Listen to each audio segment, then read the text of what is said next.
I hope your tea's still warm. I made it a while ago. Yes, thank you, Al, for inviting me over today and for being willing to answer some questions about table group leading. Oh yes, you said that on the phone. I actually put some notes together. Oh, that's because good. I thought Thank you. just in case. Oh gosh, I must get my eyes, Yeah. my specs in case I can't see. Yes. Yeah. So you were chatting about. Yeah, I was thinking a bit about preparation. So maybe what are one or two things that you personally do when you come to prepare to lead a small group at a BTR or a workshop? So Brenda, the material's already there. So what I do is I normally read through the material first, and then I'll pray. And I will pray and ask the Lord, once I get the understanding of the session, I will ask the Lord to work in my heart and see whether there's anything that He wants to say to me about the material. And so, for instance, if we're doing the session on pain, and then I will ask the Lord to search in my heart in a deeper way. Yes. The reason why I do that, Brenda, is because in order for me to be used by the Lord in small group leading, if I come there with all my baggage, it's difficult to hear from the Lord. Yes. Because I'll be sitting thinking about my baggage. So that's how I prepare. I start asking the Lord, and I start praying through the things, and believe me, He shows you things. I'm sure He does. And so, of course, then I just take that to the Lord by praying what He shows me and asking Him to heal me in that area. Yeah. And of course, going around the prayer tool as we were taught, my sinful reactions, where I'm imprisoned, and where I've listened to the lies of the enemy, and then trusting Him to heal my wounds.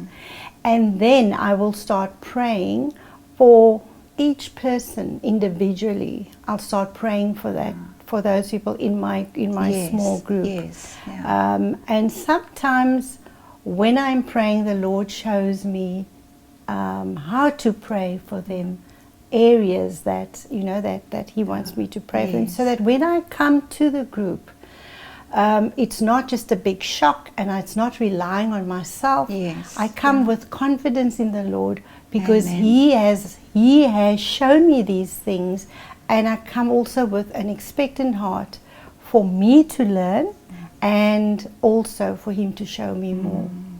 So that's more or less how I know that most people, they'll say that I first pray, but the thing is that reading the material first, because the material is prepared for you. Reading, that's important. First read, and then take it to pray. The Lord. Yeah, that's very helpful, Al. Thank you. So if we come to the day of the actual workshop, and we're sitting around the table, and you ask a question, and there's silence around the table. How do you actually encourage people to engage in that situation? Okay, so we'll say the quiet person. Okay. Yes, it's quite difficult at the first session, because you don't know the person. So there again, one has to be relying on the Lord. So one has to be speaking constantly, asking the Holy Spirit to show us something about the heart of that person. I would never put the person on the spot, because we don't know. It may be a shy person, it may be somebody coming with loads of pain.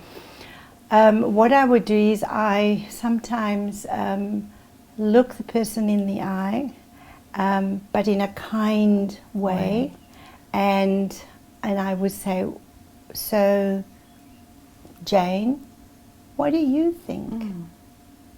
Or I would say, if it's way into the into the session, I would say something like, Jane, what do you think the Lord is saying to you? But I'd never do that on the first session, because I wouldn't, because one doesn't know where that person is at when they, you know, where they are at spiritually. Do they understand what is the Lord saying to you? But way into the session, we get taught to be asking those questions. Sometimes it is necessary to speak to the person afterwards, you know, and just not say, why are you quiet, but say something like, you know, that it's part of the healing.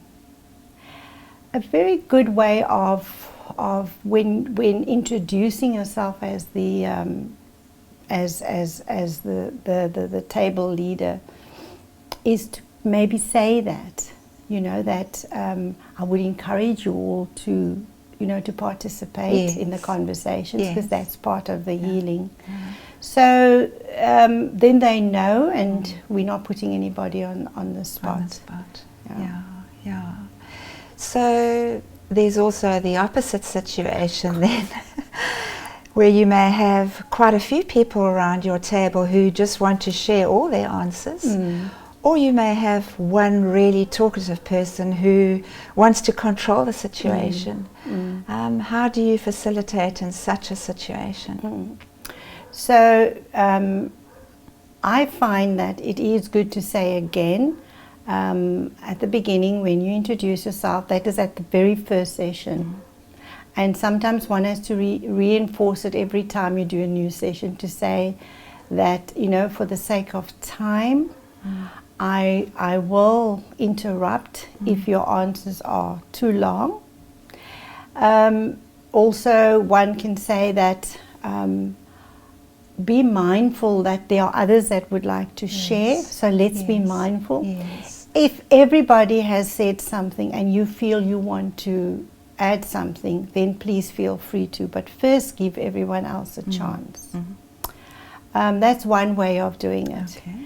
Never sit like we are sitting across the person, because when you sit opposite the talkative person, the over talkative person, what happens, Brenda, is that they have your attention. They think they have your attention all the time, and that causes them to then want to take control. That's a really and it's only point. Because there's so much pain probably inside, and it may seem, you know, the only safe place for them, so they just want to let it out. But then it's not fair. They're not the only person sitting around the table.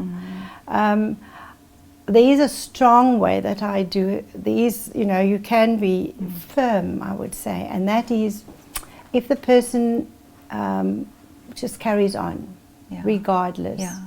A very good way is to actually put your hand up and say, I'm sorry, Jane, that is enough. We'll chat afterwards. That hand says, I am not allowing this. And I mean it.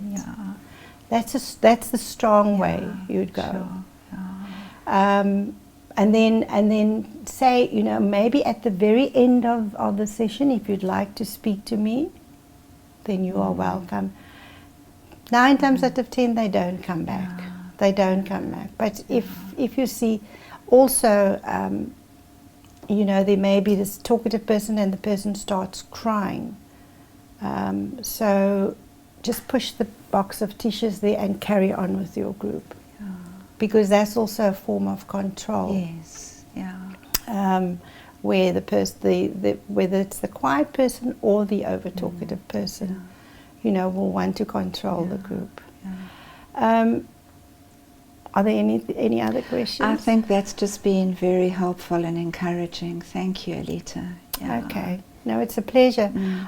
It's not all of me that I know it all.